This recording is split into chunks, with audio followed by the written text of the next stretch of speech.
Good evening friends, myself Aman Kumar और Chahal academy के online platform में आप सभी का स्वागत फिर से है। और कल हम लोग जो हैं अपने इतिहास के इस लेक्चर्स को थोड़ा सा आगे बढ़ाकर हम लोग गए थे और हम लोगों ने जो 137 साल का जो शासन है मौर्य वंश का या मौर्यन डायनेस्टी का टोटल जो रूल रहा था फ्रेंड्स 137 वर्षों का रहा है। और ये 137 साल में बहुत सारे अनेक राजाएं जो बहुत सारे अनेक रूलर्स थे उन्होंने रूल करा और अंतिम रूप से जो लास्ट रूलर था उसका नाम था बृहद्रथ। बृहद्रथ जो है अंतिम रूलर या लास्ट रूलर आपका मौर्य डायनेस्टी का था, last ruler of the Mauryan dynasty. तो यहां तक हम लोगों ने काम कर लिया था, यहां तक हम लोगों ने पढ़ लिया था। आज जो हम लोग आगे की तरफ बढ़ने वाले हैं एक नया जो मौर्य साम्राज्य का ही है, मौर्यन एडमिनिस्ट्रेशन के बारे में हम लोग बात करेंगे। Today we will be talking about the Mauryan administration as well as Mauryan art and culture. हम लोग इन सब चीजों के बारे में आज जानकारी थोड़ा सा इकट्ठा करेंगे। तो मैं आपको पहले ये बता देता हूं फ्रेंड्स कि अगर हम लोग इतिहास के पन्नों में अगर हम चीजों को देखें तो मैंने आपको कल बहुत सारा मैप दिखाया था। मैंने बताया था कि इस वाले रीजन से, हिंदू कुश वाले रीजन से यहां तक और कर्नाटका से लेके इस वाला जो पूरा का पूरा जो क्षेत्र है ना, ये पूरा का पूरा मौर्य साम्राज्य का क्षेत्र था। और इतने बड़े साम्राज्य को चलाने के लिए आपको पता होना चाहिए कि बहुत ही अलग लेवल का पावर चाहिए, एक्यूमुलेशन चाहिए, सेंट्रलाइजेशन ऑफ पावर चाहिए, अलग अलग सेंट्रलाइजेशन ऑफ पावर और डिसेंट्रलाइजेशन ऑफ पावर भी चाहिए, डिसेंट्रलाइजेशन ऑफ पावर। तो इन सब में इसका जो आपका प्रशासन है, जो सेंट्रलाइजेशन और डिसेंट्रलाइजेशन ऑफ पावर है मौर्यन साम्राज्य का, तो इसमें आज हम लोग करने वाले हैं कि उसका एडमिनिस्ट्रेशन, इतने बड़े साम्राज्य को संभाल पाना और क्या क्या ऐसा इंपॉर्टेंट कैरेक्टरिस्टिक्स था जिससे हम लोग कह सकते हैं कि मौर्य साम्राज्य इतने बड़े एरिया में उसका प्रशासन बहुत ज्यादा सुदृढ़ था, बहुत अच्छा था, है ना। तो इसको थोड़ा सा हम लोग पीपीटी के माध्यम से इसको हम लोग देखेंगे जरा कि क्या है।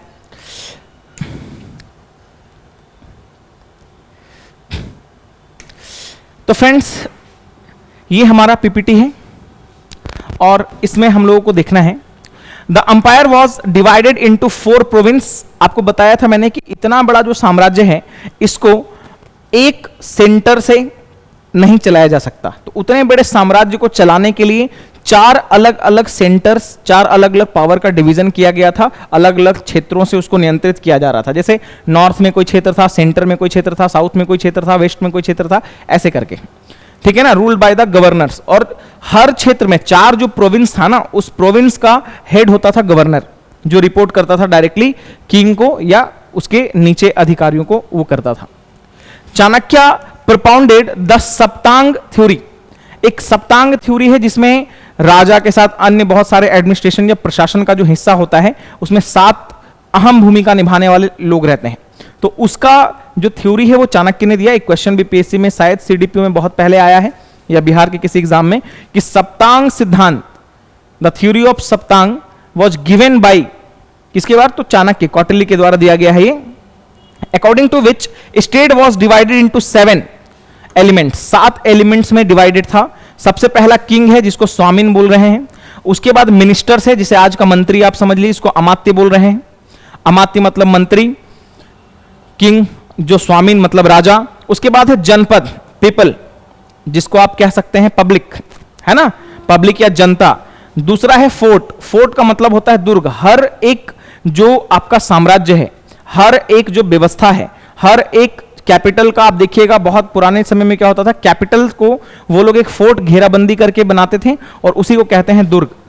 उसके बाद है ट्रेजरी, बिना ट्रेजरी के, बिना खजाने के या बिना राजकोष के कैसे चलेगा प्रशासन, तो पैसे का नियंत्रण करने के लिए एक कोष हुआ करता था जिसको ट्रेजरी बोलते हैं। आर्मी, आर्मी जो है वो होना बहुत जरूरी है। बिना आर्मी के अगर किसी भी तरीके का, आर्मी के बिना अगर कोई भी एक्सटर्नल या इंटरनल थ्रेट अगर होता है तो उसको कंट्रोल या नियंत्रण कौन करेगा, उससे लड़ाई करने का दायित्व किसके पास रहेगा, वो दायित्व रहेगा आपके इनके पास, आर्मी के पास। Army was considered to fight, army was the main function of army was to fight with the external and internal enemies, और उसके अलावा एक होना चाहिए मित्र। हर एक कंट्री का अपना अलाई होता है। आज today in the international relation we see that the India has the good relations with so many countries like Israel, like USA, like Russia. सबसे अच्छा संबंध हम लोग बना के रखे हैं, क्योंकि मित्र होना ये बहुत ही अच्छा चीज है। आप कह सकते हैं कि बहुत ही अच्छा एक प्रारूप का चीज है कि मित्र होना मतलब एलाइज होना, जो आपका सपोर्ट करे, और ये बहुत ही महत्वपूर्ण एक भूमिका निभाने वाला चीज है ना। इसी के साथ 18 तीर्थाज एंड महामात्राज, यह महामात्राज हो गया है, महामात्राज वेयर अपॉइंटेड। मतलब ये कहना चाह रहा है जो 18 तीर्थाज है, तीर्थ और महामात, कल हम लोगों ने बात किया था कि जब अशोक अपना धर्म का पॉलिसी को एक्सपेंड कर रहा था, तो उसके लिए, उसकी पॉलिसी को नियंत्रण करने के लिए, उसको कंट्रोल करने के लिए, उसको देखने के लिए उसने एक ऑफिसर को नियुक्त किया था जिसका नाम था धम्म महामात्रा, है ना। तो उसी को महामात्रा यहां पे बताया गया है। इसी के साथ आगे जो है ministers, chief priest, army cheap and Prince. Ministers, chief priest, है ना, मतलब जो मुख्य, जो जिसको आप कह सकते हैं चीफ प्रीस्ट का मतलब होता है पुरोहित, जो एक पुरोहित होता है ना, वो पुरोहित को हम लोग कह रहे हैं यहां पे। एंड प्रिंस, है ना, princess who were paid in silver, मतलब ये सारे लोगों को जो भी पैसा, जो सैलरी मिलता था या जो भी मिलता था, इन सारे लोगों को जो है हम लोग पैसा देते थे किस पे, हम लोग सिल्वर के कॉइन्स में देते थे, सिल्वर कॉइन्स से इसको पे करते थे।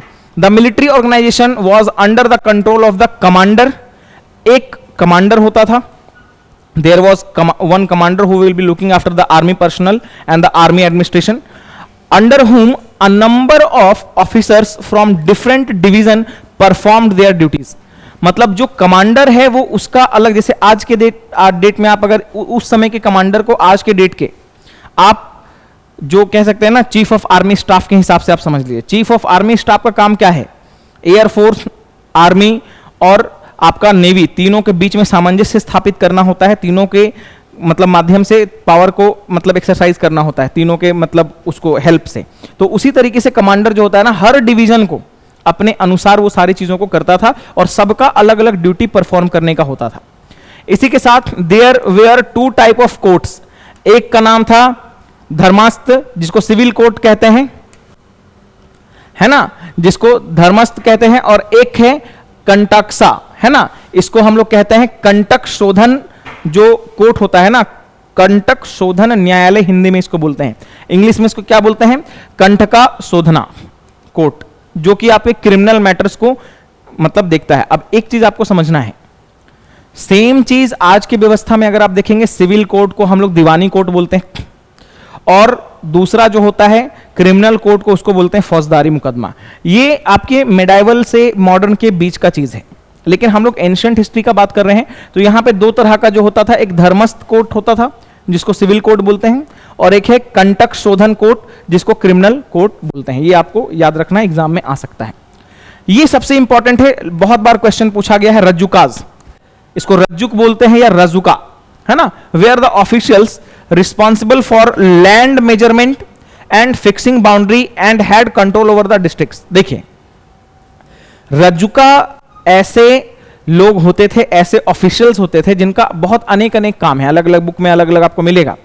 आप अगर रज्जुका के बारे में जानना है तो जो आपका आर.एस. शर्मा का जो ऑक्सफोर्ड पब्लिकेशन के द्वारा जो एंशिएंट हिस्ट्री लिखा गया है ना, उसका पेज नंबर 272 आप निकाल लीजिएगा, उसमें राजुकाज के बारे में दिया हुआ है ना, 272 में ये सारा चीज आपको मिल जाएगा।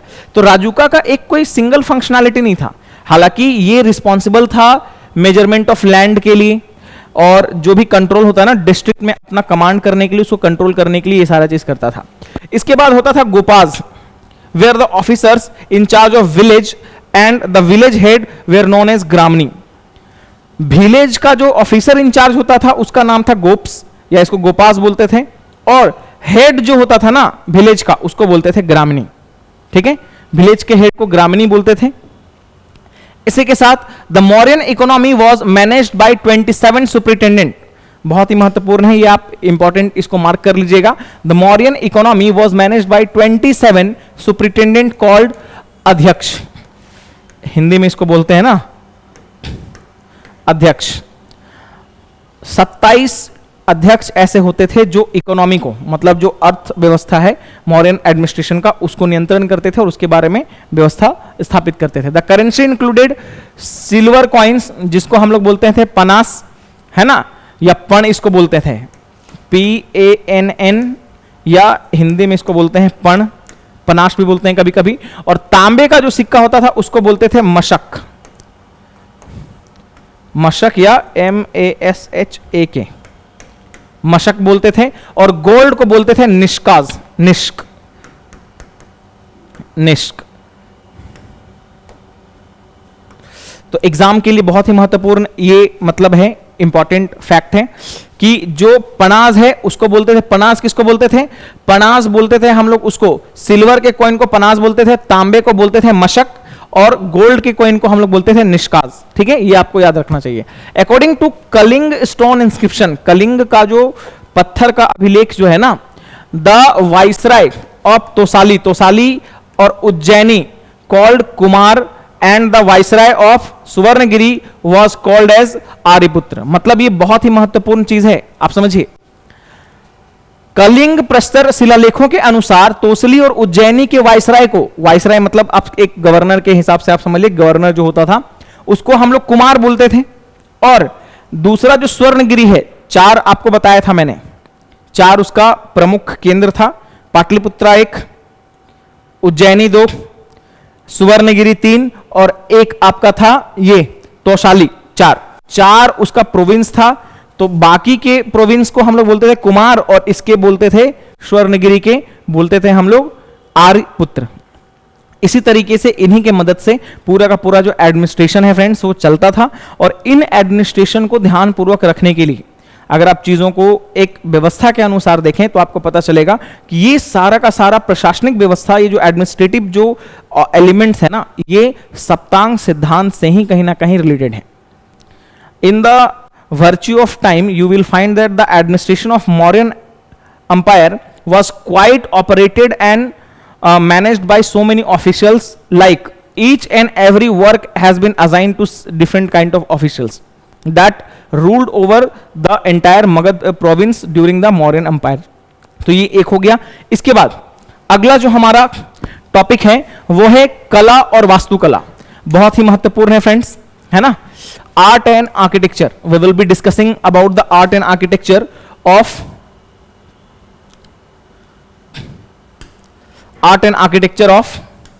the Mauryan empire।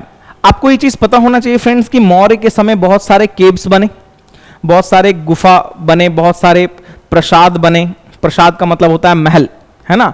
और एक बहुत ही सुदृढ़ तरीके का आप कह सकते हैं कि बहुत जो कह सकते हैं ना एक प्रस्तर तरीके का, मतलब एक बहुत ही एक लॉन्ग लास्टिंग फ्यूचरिस्टिक व्यू वाला इसका आर्ट एंड आर्किटेक्चर था।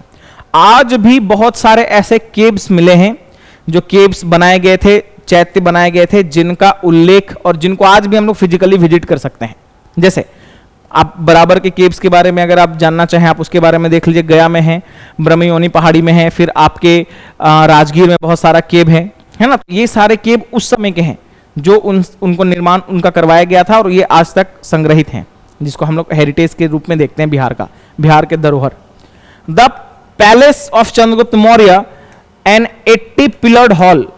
अब चंद्रगुप्त का एक पैलेस है, कभी आप अगर कुम्हरार जाएंगे, कभी अगर आपको जाना है कुम्हरार तो वहां पे मॉडल आपको दिख जाएगा वो, है ना। 80 जो है ना पिलर का एक हॉल था चंद्रगुप्त मौर्य के समय का, जो लकड़ी से बना हुआ था, फाउंड इन कुम्हरार। ये पटना जो है कुम्हरार, वहां पे आपको मिल जाएगा, वहां से हम लोग को मिला है। The pillar built during Ashoka's time are a fine example of Mauryan art. They are made of 2 type of stones, spotted red and white sandstone. देखो अशोक के समय जो पिलर्स बनाए जाते थे ना, कंप्लीटली स्टोन के होते थे और 2 तरीके के होते थे। एक जो लाल सैंडस्टोन से बनाया जाता था, रेड सैंडस्टोन, जैसे कि आपका लाल किला जिससे बना हुआ है, और दूसरा व्हाइट सैंडस्टोन से बनाया जाता है ना, दूसरा व्हाइट सैंडस्टोन से बनाया जा रहा था। And fine grand hard brown sandstone, मतलब एक हार्ड ब्राउन सैंडस्टोन का भी हम लोग को मिलता है। हालांकि हार्ड ब्राउन सैंडस्टोन और जो आपका वो कहते हैं ना रेड सैंडस्टोन, दोनों लगभग सेम है, हालांकि इसमें थोड़ा सा डाइवर्सिफाई कर दिया गया कलर के बेसिस पे। तो ये सारी चीजें हैं। Ashoka's pillar have been found in Delhi, Allahabad, Rummindei, Sanchi, Sarnath, et cetera. Ashok का बहुत सारा पिलर हम लोग को देखने को मिला है ना।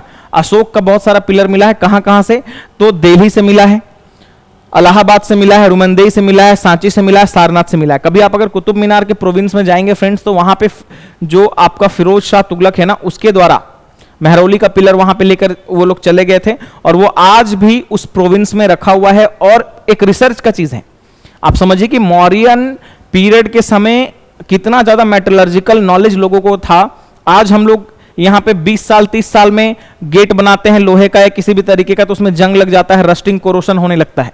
लेकिन उस समय का चीज बना हुआ जो लोहे का या किसी भी कौन से धातु का है पता नहीं, मिश्रित है, अलॉय है, वो आज तक वो वैसे का वैसा ही है। उसमें किसी भी तरीके का कोरोशन नहीं हुआ है, किसी भी तरीके का उसमें रस्टिंग नहीं हुआ है, किसी भी तरीके का कोई भी चीज हम लोग को देखने को नहीं मिला है। तो ये चीज आपको समझना है। इसी के साथ जो हमारा अगला पोर्शन है, दो मूर्तियां भी हम लोग को फ्रेंड्स मिली है यहां से, है ना। 2 स्टेचूज ऑफ यक्षास, यक्ष और यक्षिणी का। कभी आप पटना म्यूजियम जाएंगे तो आपको पटना म्यूजियम में ये मिल जाएगा। वहां पे यक्ष और यक्षिणी का मूर्ति बना हुआ है, और यक्ष और यक्षिणी का मूर्ति जो है ना, ये उसी समय मौर्य काल का एक बहुत ही कला का बहुत ही अच्छा उदाहरण है। The statue of Yaksha and Yakshini are basically worshipped during the modern period only for the fertility. जैसे जिन लोगों का बच्चा नहीं हो पाता था उस समय, तो ऐसा मान्यता उन लोगों के मौर्य साम्राज्य में था, या मॉडर्न एम्पायर के समय, मॉडर्न डायनेस्टी के समय था, कि यक्ष और यक्षिणी के पूजा करने से, उसका पूजा करने से क्या होता है कि संतान की प्राप्ति होती है। ऐसी चीजें उस समय प्रचलित थी और इसी तरीके से मिली है ना। Carrying chauri fly whisks have been found. Didarganj से भी हम लोग को इसके बहुत सारे अवशेष मिले हैं। जैसे यक्षिणी की एक प्रतिमा दीदारगंज, दीदारगंज कहां है आपके बिहार में, पटना के सामने ही है ये, है ना, दीदारगंज, वहां से हम लोग को मिला है। Ashoka built many stupas throughout his empire, but most of them were destroyed during the foreign invasion. अभी जब हम लोग मौर्य साम्राज्य के बारे में बात करेंगे, इसके जब उपरांत बात करेंगे, तो आपको हम बताएंगे इसके जस्ट बाद बिहार और मगध की धरती पर सुंग वंश का आक्रमण हुआ। सुंग वंश का एक आदमी था, उसका नाम था पुष्यमित्र सुंग, और वो पुष्यमित्र सुंग जो है वो एक ब्राह्मण एक आदमी है, और वो बृहद्रथ का हत्या कर देगा। और क्योंकि मौर्य साम्राज्य में लोग अशोक के बाद सारे लोग बौद्धिस्ट हो गए, बुद्ध धर्म का ही प्रचार प्रसार होने लगा, जिससे ब्राह्मणिकल ट्रेंड जो है ना वो खत्म होता चला गया, है ना। बुद्ध धर्म का प्रचार प्रसार ज्यादा होने के वजह से उसका वर्चस्व बढ़ा, जिससे जो जितना भी कर्मकांड था, जो भी आप कह सकते हैं ना कि ब्राह्मणिज्म, जो ब्राह्मणिकल जो ट्रेंड था, ये सारा का सारा ट्रेंड किसी ना किसी तरीके से खत्म होता दिख रहा था हम लोग को। तो पुष्यमित्र सुंग ने इस चीज को देखा, वो खुद ब्राह्मण मतलब उससे समुदाय से आते थे, उन्होंने बृहद्रथ का हत्या कर दिया, और बृहद्रथ की हत्या करने के बाद एक ब्राह्मण शासन, ब्राह्मण जो होता है ना, वो शासन प्रणाली स्थापित किया। और उसने वो स्टार्टिंग के पहलू में, जब वो स्टार्टिंग के ईयर्स में जब वो राज कर रहा था पुष्यमित्र सुंग, आपको विश्वास नहीं होगा, उसने इतना ज्यादा ध्वस्त किया स्तूपास को, जो बुद्ध धर्म के स्तूपा चैत्य हैं, इतना उसको ध्वस्त किया। लेकिन बाद में फिर उसका निर्माण भी करवाया और बहुत सारी चीजों को करवाया, जब उनको समझ हो गया उसके बाद, है ना। तो यहीं से ये एक नए प्रारूप में चीजें आगे बढ़ती हैं। फॉरेन इन्वेजन से बहुत सारे जो अशोक के द्वारा बनाए गए थे, इन सारी चीजों को तोड़ दिया गया था। इसके बाद the rocks cut caves were residence for the monks also served assembly hall, जैसे चैत्या, मतलब ये जो है चैत्य और आपका जो स्तूपा है ना, दोनों अलग अलग चीजें हैं। चैत्य और बिहार, बिहार चैत्य मतलब पूजा पाठ करने के लिए जो जगह है उसको बोलते हैं। जो मॉन्क्स होते थे ना, मॉन्क्स साधु संत, ये लोग जो है चैत्य में पूजा पाठ करते थे, और विहार में रहने मतलब उनके ठहरने का व्यवस्था होता था, उसको बोलते थे विहार। तो इन सब का भी निर्माण करवाया अशोक ने। इसके जस्ट बाद Ashoka and his grandson Dasharatha build such caves in Barabar Nagarjuna hills near बोध गया। जैसा कि मैंने आपको बताया कि बहुत सारे बोध गया में आज भी आपको केव्स मिलते हैं, केव्स देखने को मिलते हैं। तो दशरथ जो अशोक का मतलब ग्रैंडसन है, उसने क्या किया, और अशोक दोनों ने मिलकर बहुत अलग अलग जगहों पे केव्स बनाया। केव्स बनाने के बाद कौन कौन से जगह पे, नागार्जुनी हिल्स जो है, बराबर की पहाड़ियां, बोध गया के आसपास जो है, उस वाले क्षेत्र में, जहानाबाद वाले क्षेत्र में इन लोगों ने इसका निर्माण कराया। The inner wall of the caves were well polished that they looked like mirror, मतलब ये इतना ज्यादा सुदृढ़ तरीके से, इतना ज्यादा अच्छा एकदम एक्सपर्टाइज तरीके से बनाया कि जो इनर वॉल थे ना केव्स का, जो इनर वॉल है, the inner wall of caves they are reflecting such that they are mirror, like the mirror. मतलब उसको आप अगर देखें तो आपको लगेगा इतना अच्छा रिफ्लेक्शन होता था उससे कि एकदम लगेगा आईना के सामने आप खड़े हैं। तो ये एक व्यवस्था उस समय का बना हुआ था। इसी के साथ आगे बढ़ते हैं हम लोग। अब एक और केव है जिसका नाम है Lomas Rishi cave. Lomas Rishi cave and Sudama caves built in adjacent hills, मतलब उसी के सामने वाले एरिया में क्या है, आपको सुदामा केव्स और ये वाले केव्स आपको देखने को मिलेंगे। सुदामा केव्स और लोमस ऋषि केव ये भी उन लोगों ने बनवाया है। उसके बाद these caves were dedicated to Ajivikas. अब जो केव्स बनाए गए थे वो बहुत सारे संप्रदाय के लोग वहां पे क्या कर रहे थे, वो व्यवस्था अपना बना रहे थे। सुदामा केव और जो आपके ये लोमस ऋषि केव है ना, ये आजीवक संप्रदाय जो था, जो मैंने आपको बताया था, जो बिंदुसार, जो चंद्रगुप्त मौर्य का बेटा था बिंदुसार, वो आजीवक धर्म का समर्थक था, उस संप्रदाय का समर्थक था। चंद्रगुप्त मौर्य जैन का समर्थक था और अशोक जो है वो आपका बुद्ध धर्म का समर्थक था। तो इन सारे व्यवस्थाओं को मिलाकर एकजुट करके उन लोगों ने क्या किया, उन लोगों ने बनाया और केव्स आजीवक को समर्पित कर दिया, मतलब उसके डेडिकेशन के लिए उसने बनाया। Now we will be moving towards the next topic, that is the society, Mauryan society. मतलब मौर्य के समय का समाज कैसा था, है ना, मौर्यन पीरियड का समाज कैसा था, इसके बारे में थोड़ा सा समझिए आप। मेगास्थनीज का एक किताब था, मैंने आपको बताया था कि मेगास्थनीज जो है ना अपना एक किताब लिखा था। जब मेगास्थनीज चंद्रगुप्त मौर्य के दरबार में आया तो उसने भ्रमण किया, चंद्रगुप्त मौर्य के साम्राज्य में भ्रमण किया, और भ्रमण करते करते करते करते अलग अलग परिदृश्य में उसने एक चीज देखा, और एक चीज देखने के बाद उसने ये चीज बताया कि कहीं ना कहीं जो मौर्य साम्राज्य है ना वो 7 यहां पे वर्गों में बटा हुआ है। उसने कास्टिज्म के बारे में कुछ नहीं लिखा, उसने on the basis of occupation Megasthenes divided the Mauryan empire या मौर्यन सोसाइटी इनटू 7 पार्ट्स। कौन कौन सा 7 पार्ट है जरा सा देख लीजिए, है ना। 7 कास्ट यहां पे दिया हुआ, लेकिन कास्ट ये नहीं हो सकता, फिलोसफर का क्या कास्ट हो सकता है, जैसे फिलोसफर है, फार्मर है, सोल्जर है, शेफर्ड मतलब चारवाहा, आर्टिशंस, मैजिस्ट्रेट और काउंसिलर। ये 7 डिवीजन जो था, इसमें हिंदी में अगर आप देख सकते हैं दार्शनिक कह सकते हैं, किसान, सैनिक, चरवाहा, कारीगर, मजिस्ट्रेट और पार्षद। ये इतने पार्ट में ये पूरा का पूरा बटा हुआ था, और इसी तरीके से पूरा का पूरा समाज जो है ना 7 वर्गों में बटा हुआ था। He mentioned the slavery did not exist. इसने एक चीज और बोला है कि स्लेवरी उस समय नहीं था, slavery did not exist. And उसके बाद क्या है, एक मिनट, स्लेवरी उन्होंने उल्लेख किया कि दास्ता का कोई अस्तित्व नहीं था, लेकिन अन्य भारतीय स्रोतों द्वारा इसका खंडन किया गया है। मतलब see according to Megasthenes the book Indica the society was divided into 7 parts, but Megasthenes has mentioned that there was no evidence of slavery during the Mauryan empire. मतलब दास प्रथा का किसी भी तरीके का प्रचलन उस समय था ही नहीं, लेकिन बहुत सारे अन्य सोर्स, अदर सोर्सेस ने क्या किया है, इस चीज को खंडन किया है, और उन लोगों ने बोला है कि ऐसा कोई बात नहीं है, उसमें भी दास प्रथा का प्रचलन हम लोग को देखने को मिलता है मौर्य साम्राज्य में। तो ये एक विवादास्पद चीज है, इस पे ज्यादा डिस्कस करने का बात नहीं है। हालांकि when the examiner is trying to ask you the question related to the source Indica, तो आपको बस यही लिखना है कि मेगास्थनीज की किताब के अनुसार मौर्य साम्राज्य में या मौर्य समाज में दास प्रथा जैसा कोई भी चीज नहीं था, है ना। तो ये आपको थोड़ा सा स्पेसिफिकेशन के साथ लिखना पड़ेगा, है ना। उसके बाद यहां पे एक नया चीज है, Kautilya recommended the recruitment of Vaishyas Shudras in the army, but their actual enrolment is highly doubtful. Chandragupta Maurya के प्रधानमंत्री थे कौटिल्य, जिनका नाम है विष्णुगुप्त कौटिल्य। ऐसा माना जाता है कि बहुत सारे सोर्सेज में यह लिखा हुआ है कि चंद्रगुप्त मौर्य के जो पीएम है, जो चाणक्य है, कौटिल्य चाणक्य, इन्होंने शूद्र जाति का और वैश्य जाति के लोगों को मतलब जो सोल्जर होते हैं ना, सोल्जर आर्मी में इसको नियुक्ति इसको दिया, लेकिन इसका बहुत सारा हम लोग को सोर्स नहीं मिलता है। तो जब हम लोग को सोर्स नहीं मिलता है तो इसका कारण डिस्कस करने से कोई फायदा नहीं है, तो इसको हम लोग बस इतना ही मानेंगे। He mentioned existence of 4 caste system. अगर आप अर्थशास्त्र पढ़ेंगे ना चाणक्य का एक पुस्तक है जिसका नाम है अर्थशास्त्र।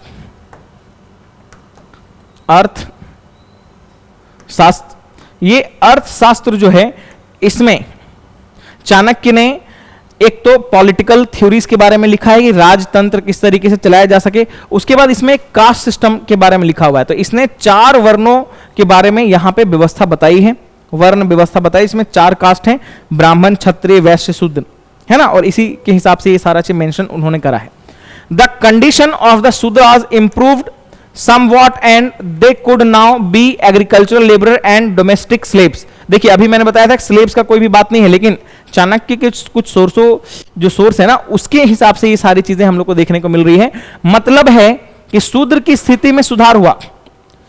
जो शूद्र हैं, जो शूद्र द कास्ट शूद्र, उसके स्थिति में मतलब देयर लिवलीहुड, है ना, their livelihood somehow became you can say the good condition arrived in the condition of the slaves। और उसी में आप देखिएगा कि इनको पहले इनको स्लेव जो दास बना के रखा था, बाद में इनको खेतीहर मजदूर या काम करने वाला मजदूर, कारीगर, इन सब में इसका वो हुआ, सुधार हुआ। अब वे खेतीहर मजदूर और घरेलू दास हो सकते थे, वे अपनी जमीन के मालिक भी हो सकते थे। मतलब ये सोर्स ये बता रहा है कि जो आपके शूद्र हैं उनका स्थिति बड़ा खराब था, लेकिन समय के साथ साथ इनके स्थिति में कंटिन्यूअसली सुधार आया।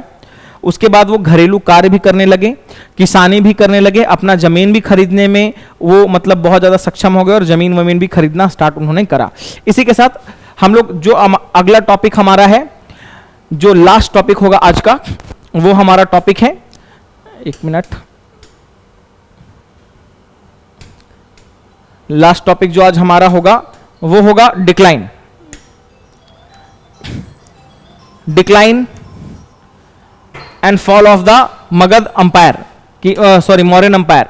मौर्यन अंपायर का फ्रेंड्स अगर हम लोग बात करें कि कैसे उसका मतलब डाउनफॉल हुआ, उसका डिक्लाइन कैसे हुआ, तो बहुत सारे सोर्सेज है इसमें। एक तो वीक सक्सेसर, पहला कि अगर कुशल नेतृत्व करता है, कुशल राजा, कुशल व्यवस्था नहीं रहेगा, तो वैसे में क्या होगा, किसी भी तरीके से कोई भी बाहरी आक्रमणकारी लोग आएंगे और उसको क्या कर देंगे, उसको उसके पतन के लिए कारण बन जाएंगे। जैसे कि इसमें दिया हुआ है, after the death of Ashok, after the death of Ashok the umpire was divided into 2 parts, western and eastern part. Umpire 2 महत्वपूर्ण भागों में बटा हुआ है, ईस्टर्न और वेस्टर्न पार्ट में बटा हुआ है। इसके साथ the western part was ruled by Ashoka's son Kunal. Ashok का जो बेटा है ना कुणाल, वो उसका वेस्टर्न पार्ट को रूल कर रहा था। And the eastern part was ruled by Ashoka's grandson. Ashok का जो ग्रैंडसन है उसका नाम है दशरथ, उसके द्वारा रूल किया जा रहा था। फ्रेंड्स बहुत सारे सोर्सेज में जब आप जाके देखेंगे ना, तो आपको ये चीज पता चलेगा कि बहुत सारे सोर्सेज में ये बता रहे हैं वो लोग कि अशोक का जो धम्म का नीति है, बाद में जो उसके बेटे या उसके जो ग्रैंडसन्स जो हैं अशोक के, उन्होंने जो फॉलो किया, ये भी उसके पतन का एक कारण है। क्योंकि अगर राजा ही धर्म को बहुत ज्यादा तवज्जो देना स्टार्ट कर देगा, धार्मिक हो जाएगा और अहिंसा के मार्ग पे चलने लगेगा, तो उसका पतन होना निश्चित है ना, ये भी एक कारण उसका रह सकता है। ड्यू टू बैक्ट्रियन इन्वेजन, जैसे साकाज वाकाज का भी इन्वेजन हुआ, the western part of empire collapsed but the eastern part remained intact under the Samprati, another grandson of Ashok who patronized Jainism. अब अशोक का 2 ग्रैंडसन, एक का नाम है दशरथ, एक का नाम है संप्रति। ईस्टर्न पार्ट और वेस्टर्न पार्ट में उसका किंगडम बटा हुआ था। तो वेस्टर्न पार्ट जो था ना, जो पंजाब उंजाब वाले रीजन में जो था, वो तो किसी तरीके से कोलैप्स हो गया, क्योंकि साका वगैरह जो है आपके कनिष्क का जो है ना, ये पूरा का पूरा कुशांस, इन्होंने आक्रमण करा और आक्रमण करके उस क्षेत्र पर नियंत्रण अपना स्थापित कर लिया। लेकिन जो ईस्टर्न पार्ट था वहां पे संप्रति रूल कर रहा था, और संप्रति एक बहुत ही कुशल सेनानायक था, बहुत ही कुशल सेनानायक था। तो उसने उस एरिया को मतलब बहुत अच्छे से स्ट्रांग तरीके से उसको मैनेज किया, एडमिनिस्ट्रेशन वहां पे अच्छा किया। लेकिन अंतिम दौर पे वो भी क्या हुआ, जब जैन धर्म का अनुयायी हो गया, जैन धर्म को उसने एक्सेप्ट कर लिया, उसके बाद वहां से भी उसका डिक्लाइन स्टार्ट हो गया। Brihadratha was the last ruler of the Mauryan umpire who was murdered by Pushyamitra सुंग, और पुष्यमित्र सुंग के द्वारा जो है ना उसका मर्डर कर दिया गया, उसको मार दिया गया। और यहीं से चंद्रगुप्त मौर्य का जो बनाया हुआ मौर्य साम्राज्य था वो अंतिम सांस लेता है बृहद्रथ के समय। और बृहद्रथ का ही एक मंत्री है, सेनापति है, एक मंत्री है जिसका नाम है पुष्यमित्र सुंग। वो बृहद्रथ के कमजोर होने का वेट करता है, और जब जैसे ही मौर्य साम्राज्य का जो बृहद्रथ जो राजा है वो कमजोर होता है, उसको मार देता है, और इसी के साथ जो है मौर्य साम्राज्य का डिक्लाइन हो जाता है। तो फ्रेंड्स आज के लिए जो है हम लोगों ने मौर्य, पूरी तरीके से मौर्य साम्राज्य को हम लोगों ने देखा, मौर्य साम्राज्य एडमिनिस्ट्रेशन को देखा, मौर्य हम लोगों ने सोसाइटी को देखा, आर्ट एंड आर्किटेक्चर को देखा और डिक्लाइन देखा मौर्य साम्राज्य का। इसी के साथ हम लोग आज का टॉपिक यहीं पे खत्म करते हैं।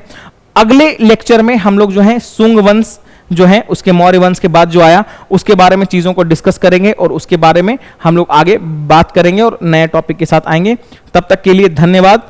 उम्मीद करते हैं आप पढ़ाई कर रहे होंगे और अच्छे से करते रहिए। बीपीएससी का डेट भी चेंज हो चुका है, 13 सितंबर को एग्जाम है, तो जो लोग भी तैयारी कर रहे हैं एकदम जी जान से इस बार लग जाइए और हमारे लेक्चर्स को कंटिन्यूअसली फॉलो कीजिए।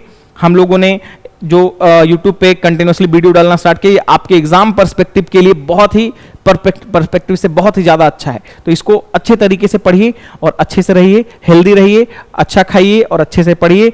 धन्यवाद।